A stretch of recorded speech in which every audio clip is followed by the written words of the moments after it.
Antes de que me pidan excusas o razones, les diré la verdad que aprendí demasiado tarde.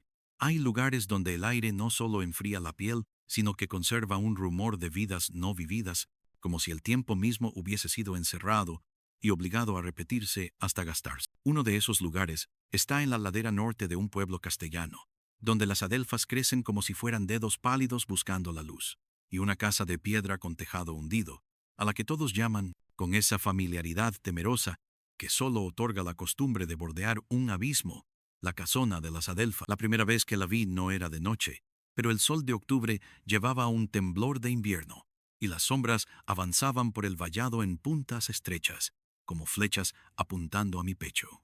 Llegué allí por un encargo sencillo: catalogar un pequeño archivo que el ayuntamiento quería donar a la biblioteca provincial. Cartas, fotografías, informes del viejo sanatorio, que había funcionado en esa misma casona. Al final de la me dieron una llave pesada, que olía a hierro y a humedad, y advirtieron con la media sonrisa de quien bromea sin saber si debe: si oye escalones a ninguna hora, cierre y márchese. Las maderas tardan en aprender que ya no pisan enfermeros ni camilla. Me reí, claro, porque uno aprende a reír a tiempo para no preguntarse si ha entendido bien, pero recuerdo que, al tocar la llave con el pulgar, noté un frío más hondo que el metal, una especie de vacío, como si dentro de los dientes de la llave hubiera un soplo esperando entrar en la cerradura para volver a abrir, y el olor me recibió con la cortesía de una casa acostumbrada a hacerse presente a través del olfato. Polvo antiguo, cal mojada, un dulce rancio que quizás vino de un armario olvidado, y por debajo, en una capa que no sabía deslindar, un olor tenue a desinfectante y a piel, ese rastro de habitaciones donde el aire ha tocado demasiadas veces las bocas. Hacía tanto frío que me pareció que alguien caminaba junto a mí con un abrigo mojado. El sonido de mis pasos sobre las baldosas sueltas se multiplicaba, y aunque sabía que era eco, había una diferencia mínima, un retraso microscópico, como si otro paso decidiera imitar el mío con una pereza curiosa.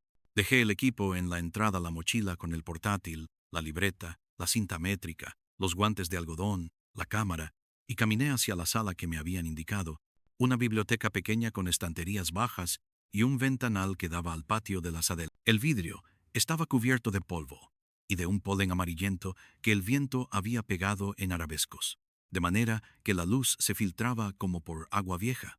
Abrí la ventana lo justo para ventilar, y el aire que entró no era aire del todo, porque traía consigo un susurro leve, ese sonido que hacen las hojas cuando rozan el muro, pero también algo como una conversación deshecha, palabras sin vocales. La saliva seca. Me quedé muy quieto, con los dedos en el pestillo, y escuché otra cosa, un golpe suave, 2 veces, sobre madera, como si alguien tocase la puerta con los nudillos, pero desde lejos, pero en la misma casa. Caminé despacio por el pasillo. La luz caía en rectángulos mal cortados sobre el suelo, y el polvo flotaba con esa dignidad de los sitios donde nadie estuvo. Pasé frente a un cuadro de una mujer con mantilla, una pintura barata, pero con un velo negro tan minucioso que parecía un insecto fosilizado en resina, y sentí un escalofrío, no por su mirada, sino por la sensación diminuta y precisa de una corriente de aire helado que me rozó la nuca como un dedo curioso. El golpe se repitió, un poco más nítido, y supe que venía del fondo, donde una puerta pintada de verde, con la pintura levantada en escamas, estaba entreabierta. Empujé con 2 dedos y vi el cuarto de la plancha, con su mesa de hierro plegable, una pila de sábanas amarillentas y una lámpara colgando del techo sin bombilla, moviéndose apenas, como si el viento invisible que me había tocado la nuca jugara con... No había nadie, pero el aire estaba más frío, como si la habitación guardase el invierno de todos los inviernos.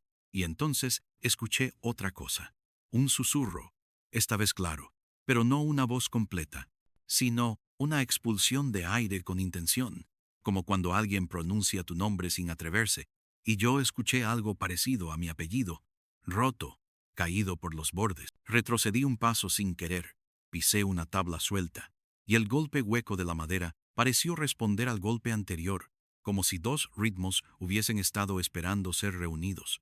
Me obligué a reír otra vez, y a decir en voz alta una frase que conocía de los informes. La acústica de las casas vacías compone bromas con los pies del que llega tarde. Sonó falsa, pero me sirvió. Volví a la biblioteca y abrí las cajas. Dentro, como me habían prometido, había papeles en sobres atados con cordel, fotografías con bordes dentados, pequeñas libretas de turno con una caligrafía apretada y disciplinada. Nada de particular al principio. Listas de pacientes, inventarios de gasas, correspondencia con la Diputación, un pedido de carbón y de mantas fechado en 1942. Pero en el tercer sobre encontré recortes de periódico y una carta escrita con una tinta que había virado a un color de té. El recorte hablaba de un incendio en el pabellón de mujeres, una noche de enero, y de la evacuación precipitada, mientras el carbón del horno explotaba con chasquidos. No hubo muertos, decía, y la fotografía mostraba a dos enfermeras con los cabellos pegados a la frente, mirando hacia el fotógrafo con la cara blanca de... La carta, en cambio, era de otra voz, una enfermera llamada Olaya, que describía que desde el incendio había quedado un silencio espeso en los pasillos, un silencio que no era ausencia de ruido, sino presencia de alguien que decidía callar muy cerca de sus oídos. Contaba, con una desesperación que había sido bien contenida por su letra, que cada noche, a partir de las 2, ella escuchaba pasos ligeros que se detenían frente a la puerta de la sala de hidroterapia y luego un rascar apenas, como si una uña siguiera una línea. Decía que lo había comentado con la otra enfermera de guardia, una tal Amalia, y que ambas, al abrir la puerta una noche, habían sentido un aire apestoso a cabello quemado, aunque la sala estaba perfectamente limpia, y que alguien había respirado tan cerca de la mejilla de Olaya que ella, por reflejo, había dicho «perdón» en voz alta. La carta terminaba con un ruego, que trasladaran la sala, que quitaran el espejo grande porque devolvía las sombras más anchas de lo debido, que volviesen a tener misa en el pabellón, y añadía una nota extraña. La niña de la Delfa viene mojada. No la dejan secarse. Ese plural no la dejan me dejó un pesor en la lengua, una ceniza que no supe. Seguí leyendo hasta que la luz cambió, y un frío nuevo se acomodó en la habitación. Un frío con olor, porque de pronto la biblioteca se llenó de un aroma tan concreto que no tuve duda. Pelo mojado, ese olor agrio, íntimo, que tiene el cabello humedecido y mezclado con fue tan intenso que me llevé la mano a la nariz como un gesto inútil. Y entonces, desde el pasillo, vino un sonido distinto a todos los que había oído. El goteo de agua sobre un suelo duro, esa cadencia, que escribe su propia paciencia. 1, 2, 3 gotas, cada una cayendo con un pequeño estallido de cerámica. Fui al pasillo, y el sonido me llevó al baño del extremo. La puerta no estaba cerrada del todo. Dentro, la bañera antigua, esas de hierro esmaltado, con la espalda redonda, estaba seca, con una grieta de óxido en el borde. El grifo no goteaba, no había charco, pero el olor a pelo mojado era más fuerte, y en el espejo encima del lavabo, bajo la capa opaca del polvo, vi que la superficie estaba recorrida por pequeñas líneas nuevas, como si alguien hubiese pasado una uña con torpeza, una y otra vez, intentando escribir o contar, no desde fuera, sino desde... Pegué un dedo al vidrio, dejé mi huella en un círculo limpio, y, sin poder evitarlo, pregunté en voz baja, no sé a quién. ¿Quieres algo? Lo dije como se le habla a un niño, con esa mezcla de miedo y de ternura, que uno aprende sin querer si ha visto llorar a sobrinos o hijos de amigos. La respuesta fue el silencio más exacto que yo haya conocido. No una ausencia, sino un ajuste, como cuando uno afina la cuerda de un instrumento, y de pronto todo el cuarto parece sostener ese sonido invisible. Ese silencio me acompañó la tarde entera, clavándose en mis oídos, convirtiendo cada roce mi chaqueta contra la silla, las hojas al pasar en un ruido indebido, como palabras en una misa de difuntos. Salí, cuando la luz ya no era suficiente para leer sin forzar los ojos, y cerré la puerta con la llave que ya me pesaba más. En el pueblo, en el bar, el camarero me sirvió un café bastante malo y una tapa de queso que sabía a nevera, y me contó, sin que yo preguntara, que su abuela siempre decía que esa casa había guardado demasiadas aguas para ser buena. Me sorprendió la palabra aguas, en plural, porque la había leído en labios de Olaya sin verla, y ahora la escuchaba en voz del camarero sin haberla. Volví la mañana siguiente, y la siguiente, y la siguiente, porque el trabajo, por rutinario que fuese, tenía algo de oración. El tercer día, las cosas pequeñas empezaron a moverse de sitio. Dejé el lápiz a la derecha de la libreta, volví de buscar una caja en el pasillo y lo hallé a la izquierda, con la mina sobre el renglón, como si el lápiz hubiese querido escribir y se hubiera... La ventana del fondo, que yo cerraba siempre para que las ráfagas no me barajaran las hojas, aparecía abierta por 2 dedos, lo justo para que una tira de aire frío lamiera mis tobillos. Algunas fotos que aún no había catalogado cambiaban de orden y quedaban mostrando rostros infantiles con gotas de humedad en la barbilla, aunque la biblioteca no estaba. A mediodía, el sol caía de lado y el polvo formaba columnas. Y dentro de esas columnas, por primera vez, vi una forma que no era azar, un mechón suspendido. No era pelo, no podía serlo, pero lo parecía por un instante, como si una cabeza invisible hubiese pasado y hubiese dejado un hilo flotando. Durante esas horas, mis sueños de la noche siguiente se llenaron de agua. Primero, eran sueños de bañeras desbordadas, de pasillos donde el techo lloraba por las junturas, de baldosas resbaladizas con la huella brillante de un pie pequeño. Pero después, cuando ya estaba demasiado cansado para disimular, soñé con una niña. No veía su cara, solo la coronilla, el cabello negro pegado, y su respiración era un esfuerzo como el de los asmáticos, un tirar del aire hacia un pecho congestionado, y cada vez que la oía inspirar yo sentía el impulso de secarle el pelo con una toalla que no encontraba. En el sueño, sus manos eran finas y estaban frías, y yo comprendía esa comprensión que solo se tiene mientras se sueña, que no debía levantarla del suelo, porque su espalda guardaba un golpe largo como una escalera. Despertaba con las sábanas húmedas de sudor y con un olor a cal y a jabón barato en la almohada. Cualquier otra persona habría pedido otro encargado para la casona. Yo seguí yendo, no porque fuera valiente, sino porque la casa había afinado mis oídos de tal modo que fuera de ella todo me sonaba falso, demasiado caliente, demasiado vivo. Y también, lo confieso, porque la carta de Olaya había dejado en mí la semilla de una historia. Y nada es más peligroso que una historia a medio dibujar dentro de una cabeza sola. Fue entonces cuando comencé a escuchar.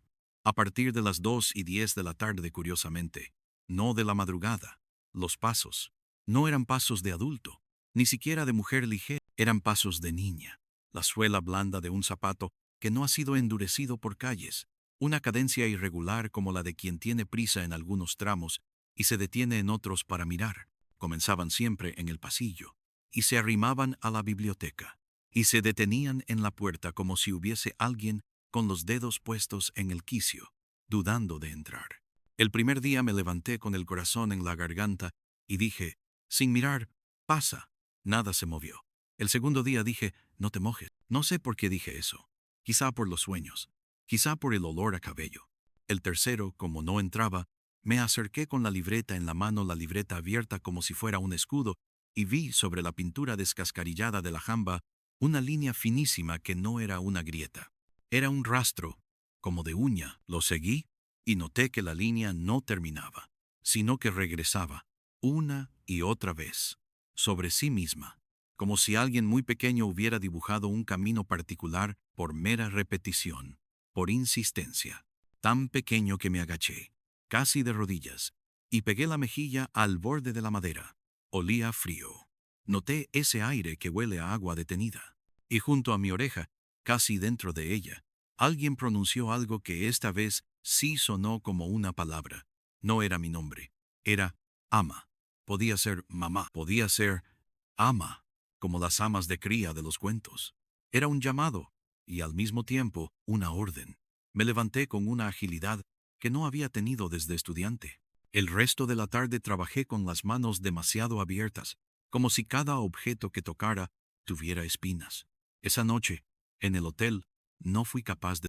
Escuchaba una y otra vez, en la costura entre el sueño y la vigilia, una respiración que no era la mía, y un golpe suave y rítmico, como el de una muñeca de trapo contra el suelo. Entonces tomé una decisión.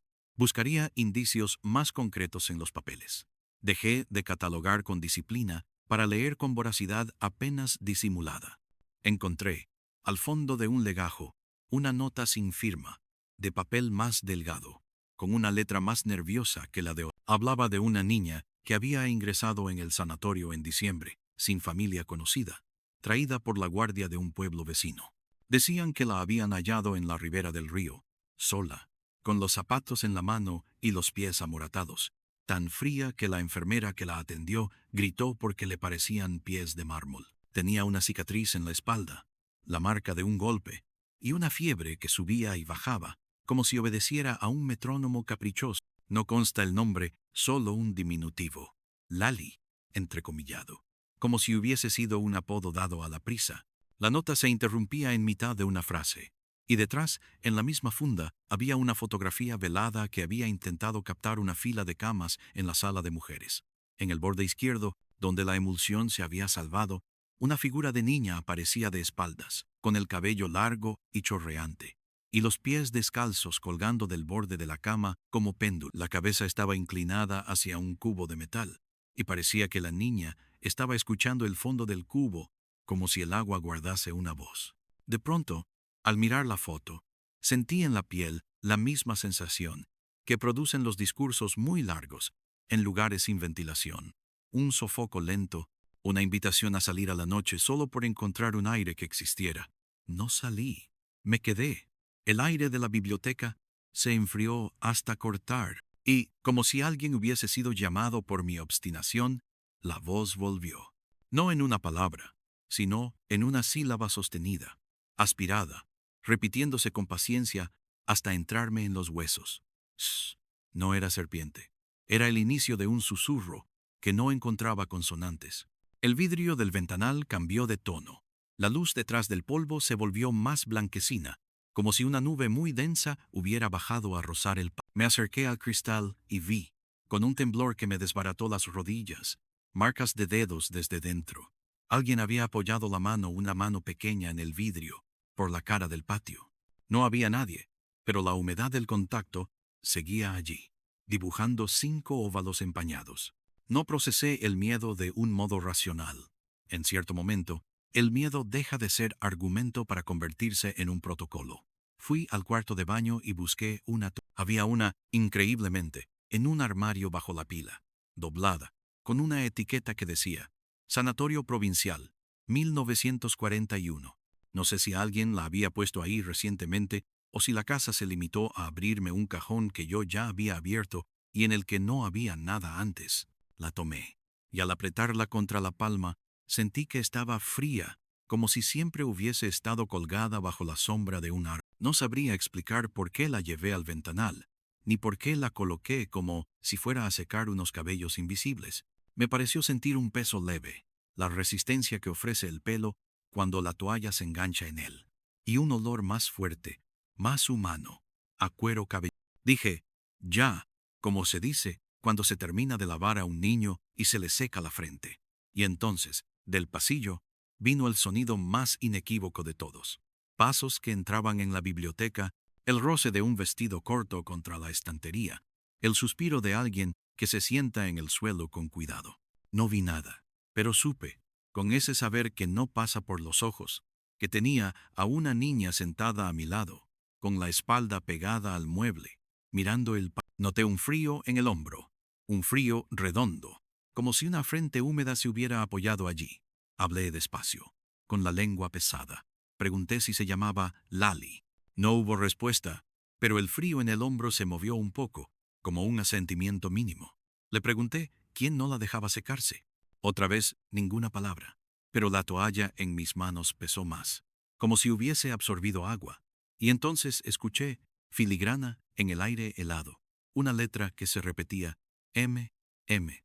Podía ser malo, podía ser madre, podía ser manos. La toalla goteó, lo juro. Cayó una gota, 2, 3, sobre el suelo. Y eso me desató una especie de prisa absurda. Corrí al cuarto de la plancha y busqué una manta limpia. Las que quedaban parecían de siglos, pero una, la de arriba, tenía todavía el tacto áspero de la lana nueva. La traje y la abrí como un cielo pequeño, y la apoyé sobre ese vacío donde yo sentía que la niña. El frío se quitó de mi hombro y descendió a la manta, como un peso de nieve. La casa se volvió un tubo de silencio. Afuera, el viento dejó de tocar las adelfas. En el interior, un pequeño ruido, como de nudos soltándose, me dijo que alguien había bajado la cabeza y había acercado las manos a la boca, probablemente para calentárselas con su propio aliento. No sé cuánto tiempo pasamos así. El sol rodó sobre el cristal y se fue. La biblioteca se volvió la caja oscura que siempre quiso ser. La cuerda floja del miedo se tensó hasta volverse una línea en la que yo avanzaba con un pie delante del otro. De pronto oí las escaleras. No hay escaleras en la biblioteca. Las oí detrás de la pared. Bajando, bajando, y con ellas el arrastre desigual de alguien que carga un bulto. No era grande, pero pesaba más de lo que debía. El crujir de la madera se mezclaba con un resuello corto, el de un adulto sin paciencia. El frío en la manta tembló, como si la niña hubiese recogido las piernas bajo sí. Entendí entonces que el «no la dejan» de la carta no era una metáfora. Había alguien o el resto de alguien que no permitía el consuelo. Sentí, no en los oídos, sino en la piel de la cara, un aliento seco que olía a tabaco rancio y a la grasa que queda en las manos después de alimentar un horno. Sin saber de dónde venía, supe su nombre como si me lo hubieran enseñado de niño: el fogonero. El sanatorio había tenido uno, claro, alguien encargado del calor, de la caldera y del carbón. En el expediente, más tarde, encontraría su apellido, pero esa noche yo lo supe sin leerlo. El fogonero bajó por las escaleras que no existen, cruzó el pasillo que ningún mapa dibuja, y se plantó junto a la puerta de la biblioteca con el peso de su oficio. La respiración cambió de dirección y empezó a entrar por debajo de la puerta, arrastrando con ella un olor a lana. La toalla entre mis manos se calentó de repente, como si una llama cuidadosa la hubiera rozado.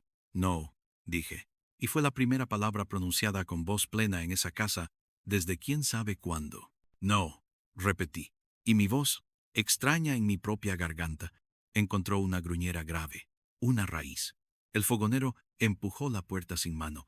El aire de la biblioteca giró y la manta se abrió un poco, como si una ráfaga la levantó. La sensación de frío en el suelo se retiró, queriendo esconderse debajo de mis piernas. «No», dije otra vez, y avancé, con la toalla por delante como si fuera una bandera, hacia el centro de la habitación. Sentí de golpe que me agarraban la muñeca, un apretón helado, pequeñísimo, que no llegaba a doler pero que ordenaba «quieto», y obedecí. La puerta de la biblioteca, por fin, se cerró sola, con un clic tan minúsculo que me pareció una cortina. Los pasos del fogonero dieron 2 o 3 vueltas delante de ella, cortos, como los de un hombre que mide una sala antes de meter dentro un mueble que no cabrá. Luego se alejaron, pero no del todo. Se quedaron en la distancia justa para no ser olvidados. El olor a pelo mojado se hizo más dulce, más humano. Durante un instante, de una ternura que me partió el orgullo, sentí que una frente, fina como la de un pájaro, se apoyaba otra vez en mi hombro. Dije, como se dice al terminar de peinar a alguien: «Ya está». No lo estaba. Los días siguientes trajeron otra clase de señales, más insistentes, más visibles, como si un pacto silencioso se hubiese firmado entre nosotros y el resto de la casa no lo aceptara. Una mañana, al entrar, encontré la bañera llena de agua hasta el borde. No había grifo que la explicara. El agua estaba clara, inmóvil, con una superficie flotando, un mechón de cabello, largo, negro, formando un círculo perfecto, como un ojo. Me acerqué con el corazón latiéndome en la garganta, y la temperatura del cuarto descendió de golpe hasta que mis dedos se torcieron de frío. El espejo del lavabo, empañado, mostraba, con letras garabateadas desde dentro, una palabra que no quise leer hasta que supe que la leería. «¿Amas?». Asentí, como si el espejo tuviera ojos, y el vaho se recoló. La palabra desapareció, y en su lugar aparecieron 3 líneas verticales, como si alguien hubiese marcado su altura. Las medí, porque cuando uno no puede comprender, mide: la primera a la altura de mi cintura, la segunda a la de mis rodillas, la tercera a la de mi pecho. Eran las líneas de un juego infantil, o de una cuenta. En la biblioteca, entre los papeles, hallé por fin lo que quedaba de un registro: la muerte de una niña no declarada, sin nombre, una noche de enero, en el cuarto de hidroterapia. La causa, borrosa, hablaba de enfriamiento severo, fallo respiratorio. No decía ahogamiento. Esa omisión fue un cuchillo. Porque entendí no con la mente, con el estómago, que alguien había decidido que no era ahogamiento lo que debía constar, sino que alguien había sacado a la niña de la bañera antes de que el agua se convirtiese en crimen. La había dejado goteando en un pasillo, esperando a que se secara con el aire de unos muros helados, y luego había anotado la palabra correcta para no ser acusado. Esa noche no quise soñar, pero soñar es otra forma de obedecer. En el sueño seguía a la niña por un pasillo interminable. Ella no se volvía, dejaba una línea de agua invisible por la que yo podía leer En cada cruce, el fogonero se asomaba con sus manos ennegrecidas y su voz que olía a humo, y la niña se apretaba contra la pared con las manos detrás de la espalda, como si estuviera castigada. El fogonero no la tocaba, solo la miraba, con una paciencia sin ojos. Y yo, en el sueño, aprendía el mapa: 3 puertas, un giro, 2 escalones, la plancha, una ventana baja, el patio de las adelfas, el grifo que no gotea, el cubo de metal. Al despertar, tuve la certeza de que, si caminaba en la casona con los ojos cerrados, llegaría a ese mismo camino. Fui a primera hora, antes de que el pueblo hubiese abierto los ojos. La casona me esperó con una temperatura de sótano. Cerré la puerta, bajé las cortinas, dejé la mochila y anduve con las manos abiertas como si fueran antenas, siguiendo el recorrido del sueño. 2 puertas, giro, escalones, plancha, ventana baja. Lo encontré todo. Me arrodillé ante el hueco, donde la pared guardaba más humedad, y apoyé la oreja. El sonido que vino no era de agua, sino de uñas. No arañando, no, marcando, contando. 1, pausa, 2, pausa, 3. Me acompañó un rato, y luego se detuvo. No porque el que contaba se hubiese cansado, sino porque quería comprobar si yo estaba escuchando. Estoy aquí, dije. Lo dije con el resto de mi aliento, porque la casona lo gastaba por adelantado. Las uñas siguieron. 12, 13, 14, un silencio largo, y luego una serie más rápida, sin pausas claras, como si la prisa hubiese roto las reglas del juego. Cuando terminó, acerqué la boca a la pared, y sin saber por qué palabra empezar dije: te creo. Fue la primera vez que la casa respiró hacia afuera. En el patio, las adelfas se movieron sin viento, inclinándose como mujeres a las que se les acaba de contar una desgracia. Entonces oí la voz. Ya no era un susurro, ni una sílaba, ni un aire. Era la voz de una niña que había aprendido a hablar con la boca llena de agua y de miedo. Dijo: no me secó. Lo dijo como alguien que pide pan, con una humildad que era, al tiempo, acusación. Estas 3 palabras me atravesaron con una claridad indecente, porque comprendí que no era la seca que buscaba, sino la intención de una mano, que la injusticia no estaba solo en el frío, sino en el abandono. Volví a la biblioteca, busqué, revolví. Encontré por fin, en el fondo de una caja de fotografías, un carné de empleado con el rostro del fogonero. Tenía bigote corto y ojos pequeños, de esos que no aprenden a creer. En el reverso, una anotación a lápiz, torpe, decía: castigar al agua hasta que pida. El lápiz se había apretado tanto que dejó relieve. Me senté con el carné en la mano, y todo el miedo se convirtió en ira. No era propia, no era mía, era prestada, como una capa de invierno que alguien olvida en tu sí. La ira me calentó más que el café del bar. Me dio una firmeza que no era lógica. Fui al cuarto de baño. Volví a llenar la bañera, esta vez con mis propias manos, llevando cubos desde el grifo que, milagrosamente, empezó a dar agua. Cuando el agua estuvo a un palmo del borde, metí la toalla, la empapé, la retorcí, la abrí, la dejé caer sobre la superficie. Dije: seca. La toalla flotó, y luego, contra toda razón, se hundió despacio, como si se posara sobre una cabeza invisible. Seca, repetí, y entonces sentí que no estaba solo en el umbral. El fogonero no entró. Estaba de pie, exactamente donde termina la luz del baño y empieza la sombra del pasillo.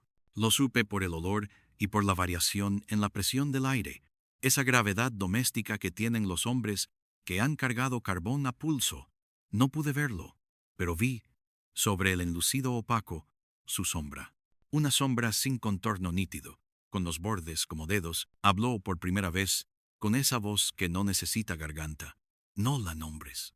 Entendí, de golpe, que el nombre es la puerta, y que el fogonero temía que una puerta se abriera. El agua de la bañera se movió apenas, un vaivén de barca muy cargada. El espejo del lavabo se oscureció. La humedad ganó batalla al polvo, y, con un gesto que no fue mío, la palabra que no debía pronunciarse se escribió desde dentro, pequeña, humilde, en la esquina. Lali. El fogonero sopló, un soplo gris, y las letras se borraron, pero el rastro quedó. Yo me giré con lentitud, ofreciendo la toalla como arma ridícula, y dije algo que no tenía sentido, pero era lo único que tenía. Ya está seca. El fogonero avanzó un paso que fue 100, y el baño se estrechó como un cuello.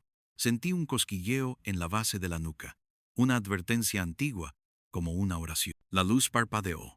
La bañera soltó una pequeña ola. La toalla emergió un poco, como si una cabeza se hubiera incorporado. Y entonces, desde el patio, del otro lado de la ventana baja, vino un sonido que no pertenece a la tierra cerrada. Campanas de metal golpeado por agua. No eran campanas de iglesia. Eran, lo supe por un resto de infancia, las campanillas que se atan a las puertas de las panaderías para anunciar la entrada. No tenían por qué sonar allí. Sonaron. El fogonero se detuvo. La niña dijo, con una claridad que me partió en dos: abre. Abrí el ventanuco bajo que daba al patio, y el aire de la noche entró con olor a tierra mojada y flores venenosas. La temperatura subió un poco, lo suficiente para que mis dedos recordasen la sangre. La toalla se deslizó hacia el borde, y sentí, justo detrás de mí, la presencia de la niña. No vi su cara. Vi su altura en el espejo empañado, apenas a la mitad de mi pecho. Vi su cabello como una sombra más oscura que la sombra. Abrió la boca para decir algo, pero el fogonero rugió sin voz, y la casa vibró como un tam-tam. Todo ocurrió en un puñado de segundos, y sin embargo, cada detalle lleva años viviendo en mí. La toalla, cayendo al suelo con el ruido exacto de una piel que por fin se desprende del agua, mis manos levantándose como manos de padre, el frío que sube de las baldosas, la respiración de la niña entrando por el lado derecho de mi cuello y saliendo por el izquierdo, la sombra del fogonero extendiéndose como acre, la campanilla volviendo a sonar, y un gesto mínimo, casi indecente, humilde. La niña llevó su mano a mi muñeca, la misma que antes me había pedido quietud, y la giró con una fuerza que no era suya, obligándome a poner la palma hacia arriba. En la línea que los quiromantes llaman de la vida, sentí correr un hilo helado, una firma. No me dolió, me tatuó. El fogonero retrocedió, no por miedo, sino por cálculo. Entendí entonces que esto no sería una escena, sino un trato. Los días siguientes lo confirmó. Cada vez que llegaba a la casona, el fogonero estaba esperando en el pasillo, midiendo mi entrada con sus pasos. Cada objeto que yo tocaba quedaba un poco más frío, como si él los marcara. La niña, en cambio, fue aprendiendo a hacerse presente de otras maneras. El olor a jabón de sosa que se metía en mis mangas, la sensación, de pronto, de un peso ligero en mi regazo cuando me sentaba a leer. La imagen, esto me avergüenza decirlo, pero es lo que hay de unas manos pequeñas intentando alisar las arrugas de mi camisa como si quisieran ordenarme para una foto. Una tarde, al abrir el sobre de una carpeta, hallé un pedazo de cinta azul, de esas que se trenzan en los cabellos. La sostuve, y al tocarla oí el llanto de una mujer al otro lado de un muro. No lloraba por tristeza, sino por puro agotamiento. Lloraba como quien ha terminado un turno demasiado largo. Reconocí la voz. No me pregunten cómo. Era Olaya, y con el llanto vino una certeza como un hueso que se encaja. Olaya había intentado proteger a la niña. Había pedido que le devolvieran el espejo grande. Había rogado por la misa en el pabellón y había contado las uñas en la pared. Pero alguien le había hecho callar, con esa amabilidad brutal que tienen los reglamentos. No metas a Dios en asuntos de carbón, le debieron de decir. Aquella noche, con el carné del fogonero en el bolsillo, salí de la casona, con una determinación que no sé de dónde saqué. Fui a la parroquia. El cura viejo me recibió con una indiferencia que olía a papel húmedo, pero al enseñarle la cinta azul y decirle el nombre que no debía ser pronunciado, vi cómo se le helaba la mirada. Me contó con esa voz que se usa para referir pecados inveterados que ya no se pueden confesar, que en enero del 42 se había perdido una niña del hospicio durante un traslado. La trajeron al sanatorio, pero nunca se le encontró pariente. Murió de frío, eso decían, y fue enterrada en una fosa junto a la pared norte del cementerio. No había registro, porque la Diputación había ordenado discreción para no manchar el nombre de nombró, sin querer nombrarlo, al fogonero, uno de los hombres del calor de la provincia. La frase me clavó una astilla en el paladar. Volví a la casona con una vela. No era un ritual que yo conociera. Lo inventé. Entré. Empujé la oscuridad con la llama, y la niña vino como viene un olor cuando uno destapa lo que lo guardaba. El fogonero también vino.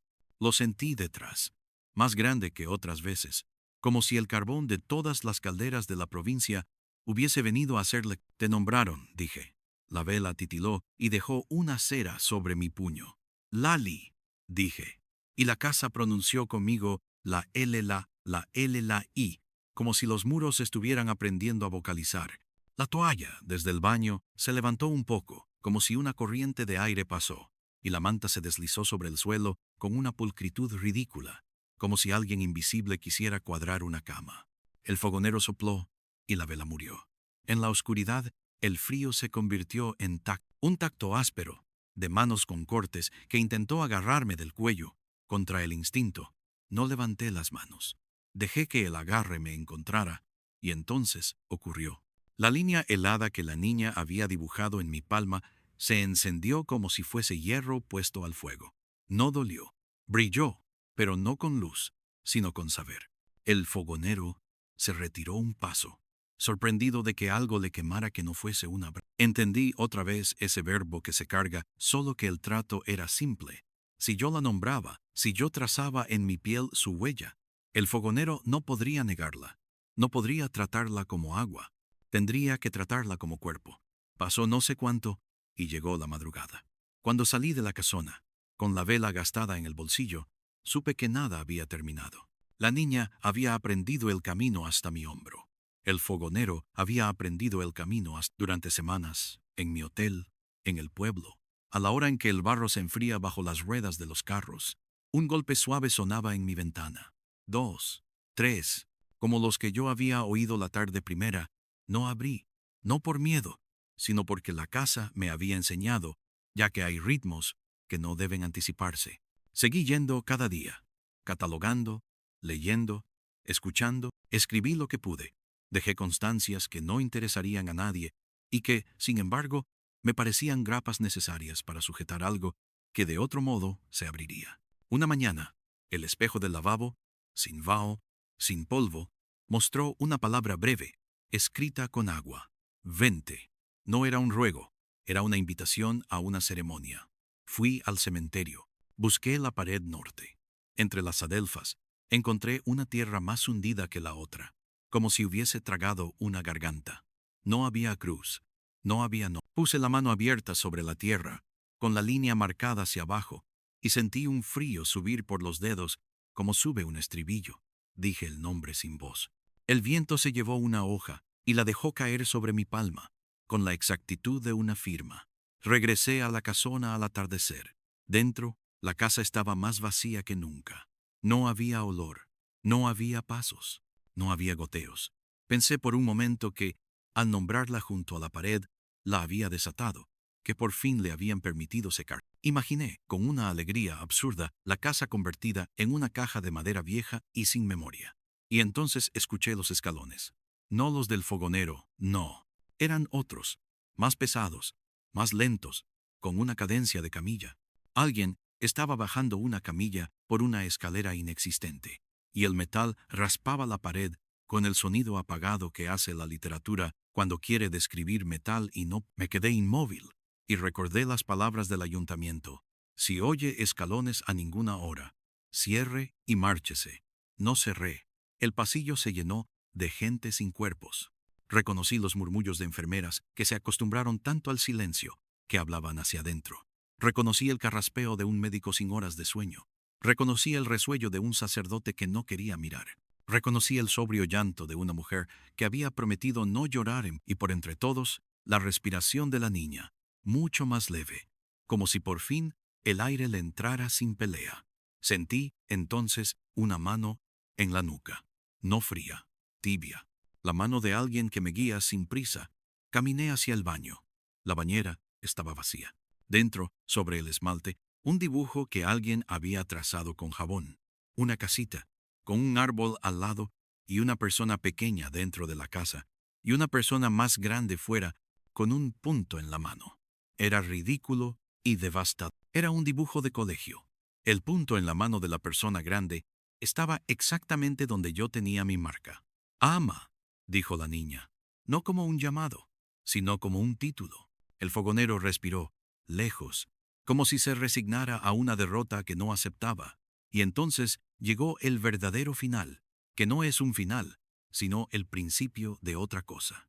En la biblioteca, los papeles comenzaron a moverse, no por viento, sino por decisión. Cayó al suelo una carpeta que yo había dejado arriba, con una lentitud digna. Se abrió sola, y dentro apareció la carta que faltaba, la segunda de Olaya. Decía que la niña se había puesto peor, que el fogonero la castigaba dejándola cerca de la caldera para que aprendiera a amar el calor, que una noche la metió en la bañera con agua apenas templada y la dejó allí horas, ordenando que nadie la sacara hasta que pidiera lo que debía pedir. Lo que debía pedir no era una manta. La niña no pidió perdón. Llamó a su ama. No llegó. Murió a las 4:20, con los ojos abiertos y el pelo pegado. Olaya le cerró los ojos con 2 dedos y le dijo un nombre que no estaba en ningún papel. Ese nombre no era Lali. Era otro, el que le habían dicho en el hospicio, el que nadie quiso guardar. Lo leí y lo olvidé al instante, como si la casa me lo hubiera prestado solo para poder decirme que el nombre existe en algún lugar más seguro que la memoria. Quise escribirlo, y mi mano no obedeció. Quise pronunciarlo, y mi lengua pesó como un hierro. Comprendí entonces que la casa, en su intención torpe de justicia, me había elegido para algo que no sabía que querían que alguien hiciera: recordar sin poder decir.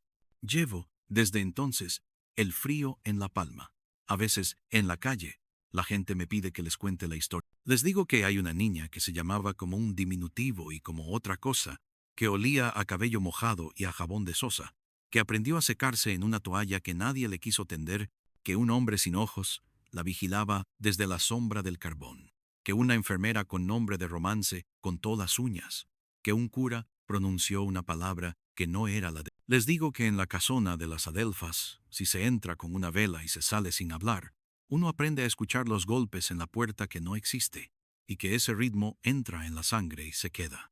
Les digo que a las 2:10, todavía ahora a veces, mientras corro la cortina de mi cuarto, oigo pasos que se detienen justo donde el aire cambia y la casa empieza. Les digo que no abran, no porque vaya a pasar algo malo de inmediato, sino porque lo que entra no sale ya del todo nunca. Les digo que si alguna noche, tardísimo, mientras caminan por una calle donde las adelfas se niegan a dormir, sienten un frío redondo en el hombro, no se asusten por el sobresalto, sino por lo que vendrá después. El deseo inoportuno y tierno de secar un cabello que nadie les enseñó, y que si un día despiertan con el olor a jabón barato y a cal en la almohada, y con una línea helada cruzándoles la palma, entiendan que no han sido maldecidos ni salvados, sino elegidos para continuar una historia que no sabe terminarse. Porque el twist que me hizo la casa no fue de horror, sino de oficio. Yo creí que iba a rescatar a una niña. La niña me rescató del ruido del mundo y me dejó a cargo de su silencio. Al fogonero no lo volvimos a ver del todo, pero la sombra del carbón aún recorre, a veces, la pared del pasillo como un río de humo. Y si alguien, ajeno a esto, decide ir a la casona con la risa de quien desafía lo que no conoce, encontrará la puerta cerrada con una llave que huele a hierro y a humedad, y el aire le devolverá, desde dentro, un golpe suave, 2 veces, como si le estuvieran pidiendo el favor más absurdo. ¿Me secas? Yo, que no he sabido decir que no, sigo respondiendo con la toalla en la mano y la marca en la palma. Y cada vez que creo que se ha ido, que por fin el frío aprendió a no tener cuerpo, una campanilla remota suena desde el patio. El vidrio del ventanal muestra 5 óvalos empañados, y el espejo escribe, desde dentro, la pregunta que me condena y me sostiene. ¿Amas? No sé si la niña está ya seca, o si la humedad del mundo seguirá buscándome como una deuda. No sé si el fogonero entiende que su derrota no fue en la bañera, sino en mi mano. No sé si Olala descansa. No sé si la pared norte del cementerio tiene bastante tierra para todas las adelfas. No sé nada de lo que ustedes quieren que uno sepa al final de una historia. Lo único que sé es que mientras exista alguien capaz de escuchar golpes en puertas que nadie ve, la casona tendrá voz, y que esa voz, aunque parezca pedir consuelo, trae consigo un encargo: mantener vivo un silencio hasta que aprenda a decir su nombre. Y así, cuando apago la luz, y el cuarto se vuelve la misma caja en la que empezó todo, no me pregunto si se han ido, porque no se van. Me pregunto si hoy seré yo el pasillo por el que la niña aprenderá a caminar sin mojarse, o si, por el contrario, seré yo el muro contra el que el fogonero medirá la paciencia de su sombra. A veces, cuando el sueño me perdona, consigo no pensar. Oigo, entonces, los pasos suaves, el roce de una toalla sobre cabellos muy finos, un ya pronunciado con esa satisfacción que solo conceden los gestos simples, y la campanilla de la panadería imposible en un patio de adelfas. Cuando me despierto, la marca en la palma sigue fría. La paso por el borde de la mesa, que cruje, y entiendo que la casa, esa casa, no necesita muros para ser casa. Está aquí, en la piel, allí donde el miedo y la ternura comparten, allí donde un nombre que no puedo decir respira, seco por fin, a la espera de otra voz que se atreva a responder a la pregunta imposible, con la toalla en la mano y el hombro dispuesto, aunque sepa que esa respuesta no cierra nada, solo prolonga una noche que, desde aquel enero, no ha terminado.